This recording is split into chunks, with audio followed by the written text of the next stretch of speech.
Somewhere between Iceland and Norway, there is a country most maps forget. It rains here 300 days a year. Sheep outnumber people. And the road between two of its islands runs through a glowing roundabout, beneath the floor of the Atlantic Ocean. When Google refused to put this country on Street View, the people who live here didn't complain. They strapped cameras to their sheep. This is the Faroe Islands, and by the end of this film, you may not want to leave.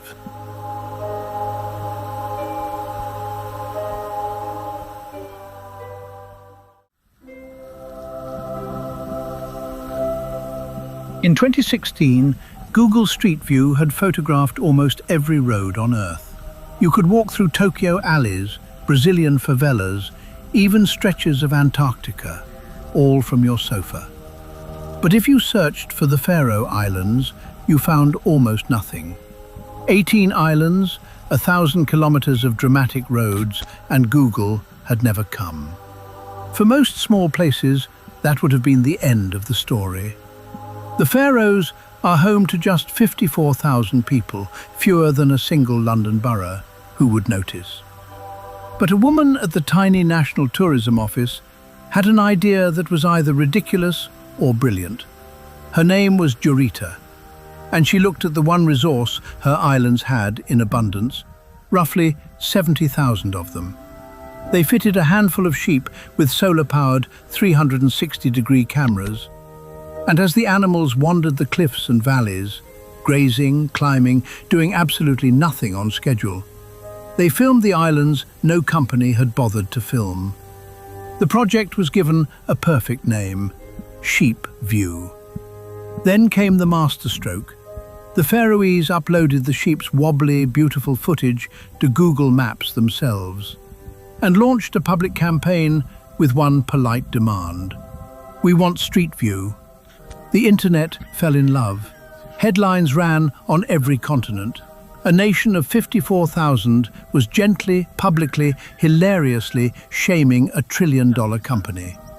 Within months, Google surrendered. They flew in, loaned the islanders their camera equipment, and mapped the Faroes properly, with cars, with backpacks, and yes, in places, still with sheep. Google's own announcement gave the credit. Street View had come by sheep and people. It is the perfect introduction to this country, not because of the stunt, but because of what it reveals.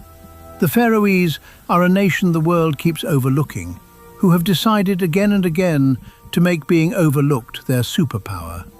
Stay with me, because the way you reach these islands is a story in itself.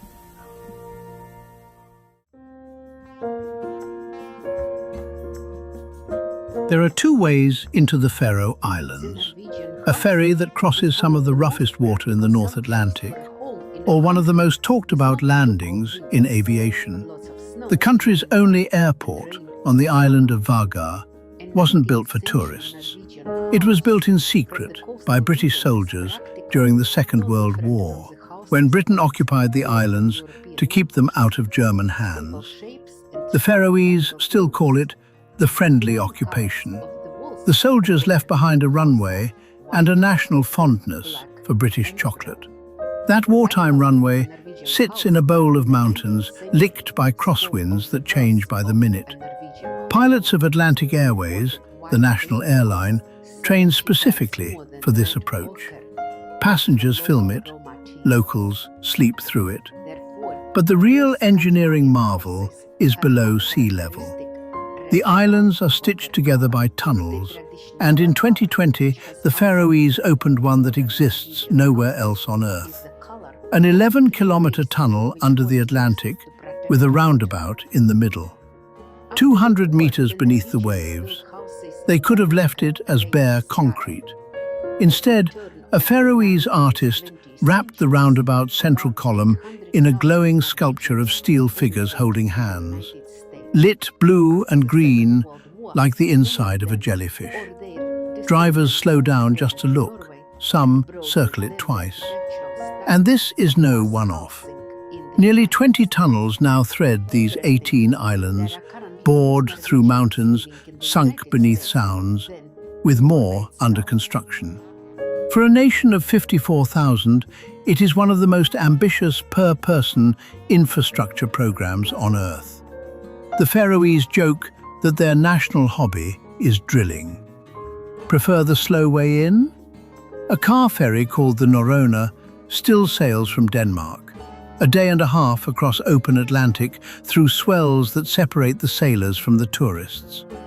Your reward for the rough crossing, watching 18 islands rise out of the fog exactly the way the Vikings first saw them. A journey that once took a ferry, a bus, and a prayer now takes 15 minutes. Under the ocean, past a light show. That is the Faroese way. Engineering as poetry, hidden where only locals will see it. And you will need those tunnels, because up on the surface, the weather is in charge.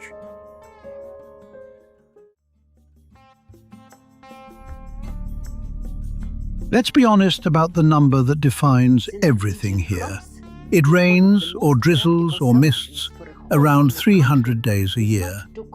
The Faroe Islands are one of the cloudiest inhabited places on the planet. And then there is the wind, the true landlord of these islands. Winter storms regularly pass hurricane force. Gusts have flipped cars and relocated trampolines to other postcodes. Every bus shelter, every barn, every fence is engineered for one assumption. The air itself will eventually try to take it. The Faroese don't fight it. They have a saying for visitors: if you don't like the weather, wait 5 minutes. Locals talk about experiencing 5 seasons in a single day: sun, fog, rain, wind, and something the rest of us don't have a name for. Look around any Faroese hillside and you'll notice something missing: trees. There are almost none. The wind salts and shreds anything that dares grow tall, and the sheep finish whatever survives. The Faroes are one of the least forested countries on Earth. What look like lawns rolling over the mountains are, in fact, the entire ecosystem.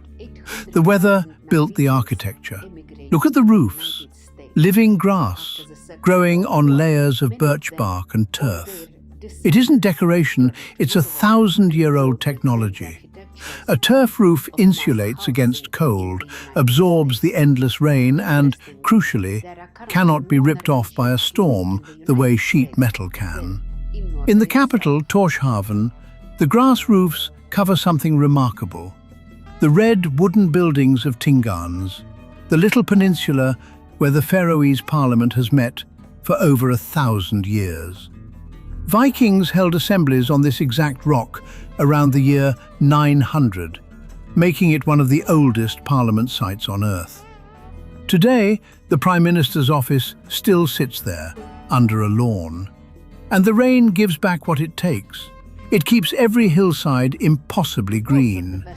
It feeds 1,000 waterfalls that appear and vanish with the clouds.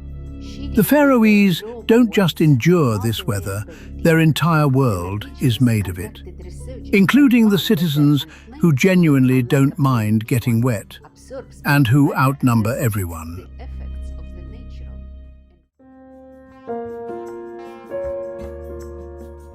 Here is a detail hiding in the country's own name: Føroyar. The Faroese name for these islands most likely comes from Old Norse, Faroe, sheep islands. The Vikings didn't name this place after its cliffs or its seas. They named it after the sheep. 1,000 years later, nothing has changed. Roughly 70,000 sheep live here, outnumbering humans significantly. They are everywhere, on the mountains, on the cliffs, on the beaches, and, famously, on the roads, where they hold absolute right-of-way. These aren't ordinary sheep. Faroese sheep are a distinct half-wild breed that has adapted to cliffs and storms over centuries. They graze on salt-sprayed grass and mountain herbs, and farmers will tell you, completely seriously, that you can taste the landscape in the meat. For most of history, sheep were the economy. Wool paid for everything. The Faroese called it Faroese gold. Every family knitted. Sweaters, socks, sails worth of wool passed through winter kitchens. The distinctive patterned Faroese sweater wasn't fashion. It was a survival tool that happened to be beautiful. Twice a year, the whole country becomes shepherds. In the autumn drives, entire villages, grandfathers, teenagers, dogs climb into the mountains together to herd the half-wild flocks down from the cliffs. Exactly as their ancestors did 1,000 years ago. It is part harvest, part sport, part family reunion, held together by shouting and wool. Today, the knitting tradition is having a strange second life. Faroese sweaters have appeared in Nordic crime dramas and now sell to fans around the world, hand-knitted on the same islands, sometimes by the same grandmothers. The sheep, as ever, are holding this country together.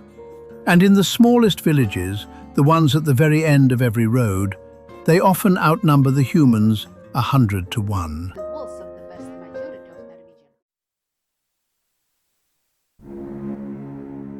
To understand the Faroe Islands, drive to where the roads give up. Start with Gussadala, a scatter of houses on a green shelf above the ocean, guarded by mountains on 3 sides and a cliff on the 4th. Until 2004, this village had no road at all. The outside world came on foot, over a 400-meter mountain. The postman made that climb 3 times a week in Faroese weather for decades. Groceries, letters, medicine, everything crossed the mountain on someone's back. Then the villagers got their tunnel, blasted through the rock, and Gussadala finally joined the road network. Around a dozen people live there today, beside one of the most photographed sites in the North Atlantic. Fossa, the waterfall that pours off their front yard, straight into the ocean. Or take Saxon on the island of Streymoy, a village of about a dozen souls arranged like an amphitheatre above a tidal lagoon, with a turf-roofed church and sheep grazing between the houses. At low tide, you can walk the lagoon floor to the sea. Or Gjogv in the north, named after the 200-meter sea gorge that serves as its harbour. For generations, fishermen winched their boats up the gorge walls by hand because the ocean here doesn't offer gentler options. And then there is Mykines, the westernmost island, home to around 10 human residents and tens of thousands of puffins. In summer, the cliffs become one of the great seabird cities of the Atlantic, puffins whirring in from the sea with beaks full of fish, ignoring the hikers completely. Getting to Mykines is its own adventure. A small ferry that only sails when the swell allows, or the government helicopter, which touches down on a painted circle beside the cliffs, drops the mail and a few passengers, and is gone in 90 seconds. Miss the last one, and you're a resident until tomorrow. These villages survive because the Faroese decided, as a matter of national policy, that no place should die just because it is small. Tunnels, ferries, helicopters. The state builds them all to keep a dozen people connected. It seems irrational, until you realize it's the whole country's story in miniature. But surviving out here demands one more skill, one you can smell before you see it.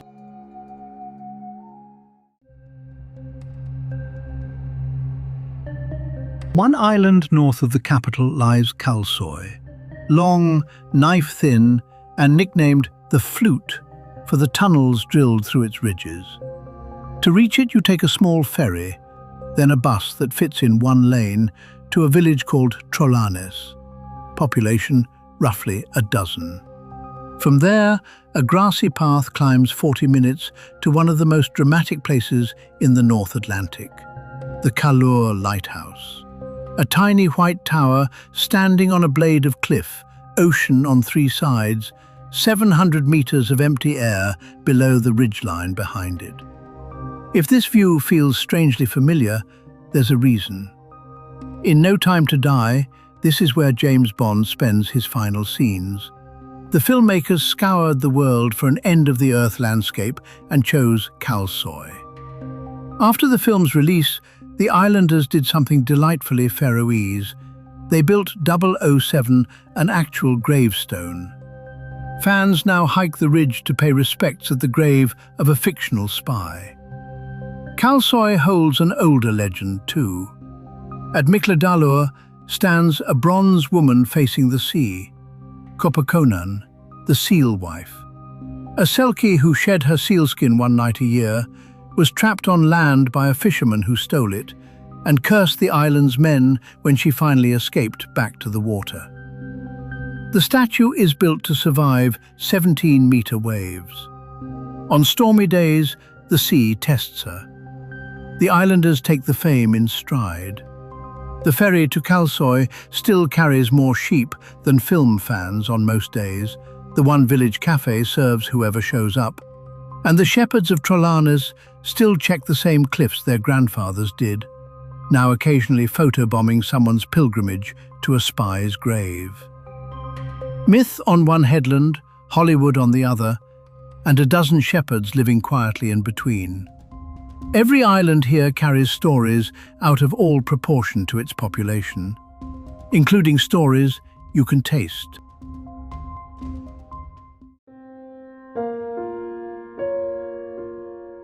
Beside almost every Faroese house stands a small wooden shed with slatted walls, gaps deliberately left between the boards. It's called a hjalur, and it is the island's oldest kitchen appliance, a refrigerator powered by ocean wind. Inside hang legs of mutton, drying in the salt air for months. The result is skepikut, wind-dried, half-fermented sheep meat with a flavor so intense that Faroese people describe it with pride as something you must be raised on. It is sliced thin, eaten on bread, and served at every celebration. The same wind cures fish, cod and coalfish stiffening on outdoor racks like sails. And the same philosophy pickles the rest. Rast, the Faroese art of controlled fermentation, born from a simple problem. On treeless islands, there was no firewood to smoke meat, and little salt to cure it. The weather had to do the preserving. So the Faroese learned to let the wind cook. For centuries, this was survival food. Then something unexpected happened. The world's food critics discovered it. A tiny restaurant called Keoks, serving fermented lamb, dried fish, and sea buckthorn foraged from these hillsides in a turf-roofed farmhouse, earned 2 Michelin stars.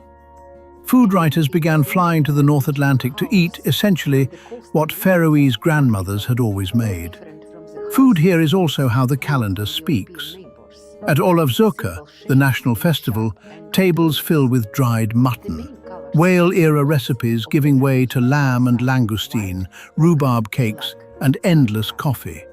Because a Faroese celebration is measured less in hours than in refills. Fishing, meanwhile, is the modern economy. The islands export superb salmon and cod to the world, and fish accounts for the overwhelming majority of everything they sell abroad. The sea feeds the Faroes twice, once at the table, once at the bank. But there is one item on the Faroese table that the rest of the world cannot discuss calmly, and we're not going to pretend it isn't there. After the war, the Norwegians built houses in the Several times a year, when a pod of pilot whales swims coast to certain bays, boats gather behind them, and entire villages take part in a hunt the Faroese call the grind. It has happened here for over 1,000 years, and in the age of Netflix documentaries, it has made these islands globally controversial. The Faroese case goes like this. The hunt is non-commercial. The meat is shared free among the community, as it has been for centuries. The pilot whale population in the North Atlantic is large and not endangered. And they ask, how is our local hunt worse than the industrial meat the rest of the world buys shrink-wrapped from animals that never saw the sea? The world's case is just as direct. The scenes are brutal. Hundreds of animals can be taken in a day, and films like Seaspiracy have put those images in front of millions, making the grind, for many viewers, the only thing they know about the Faroe Islands. What outsiders rarely hear, the debate exists inside the islands too. Health authorities now warn about mercury levels in whale meat. Many younger Faroese eat little or none. The tradition is slowly shrinking on its own terms. Not because the world shouted, but because the islands, as always, are quietly deciding for themselves. We're not here to hand down a verdict in a travel documentary. We're here because you cannot honestly explain these islands without it. And honestly explaining places is the whole point of this channel.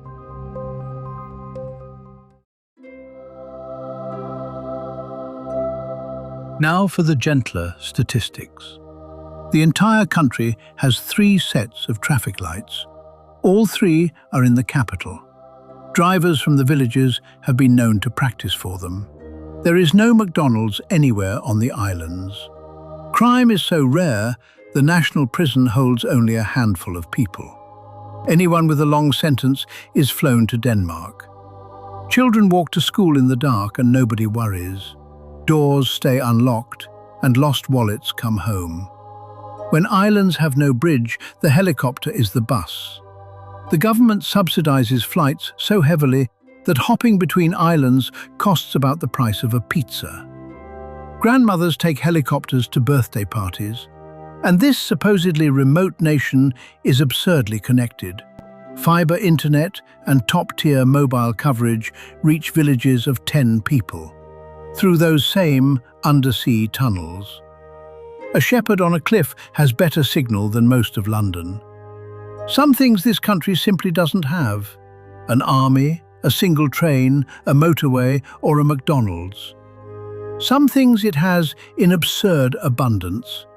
One of the world's highest densities of music festivals, including G Festival, staged every summer on a beach between the mountains and the surf, where headline acts play as the tide comes in behind the crowd.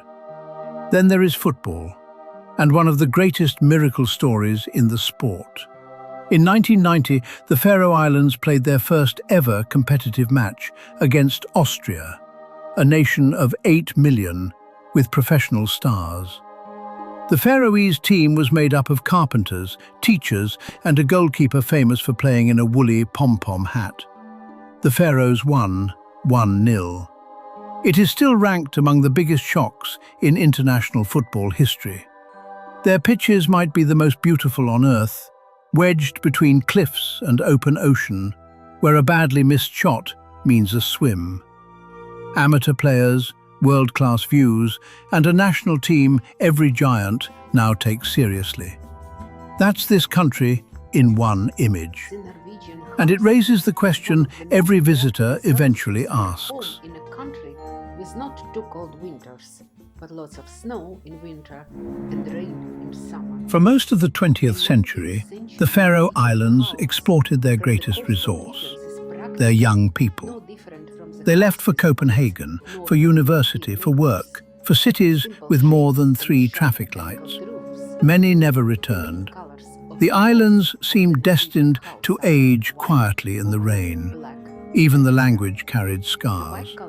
Under Danish rule, Faroese, a descendant of Old Norse, spoken nowhere else on earth, was barred from schools and church for generations. It survived at home, in kitchens and boats and lullabies, until the islanders won it back. Then, in the last 2 decades, something reversed. The tunnels shrank the distances. The internet dissolved the isolation. The fishing economy boomed. And the young Faroese who left began remarkably to come back, with degrees, with partners, with children. Today, the population stands at an all-time record, and it is one of the few remote regions in Europe that is growing. Every July, the whole nation gathers in Torshavn for Olavsøka, the national festival. Rowing races in the harbour, chain dances that last until morning. And at midnight, thousands of people stand together in the town square and simply sing. Old ballads in the language that was never supposed to survive, in a country that was never supposed to matter. The culture is punching upward too. Faroese singers now fill international venues. Songs in a language of 50,000 speakers echoing through concert halls in Tokyo and Berlin.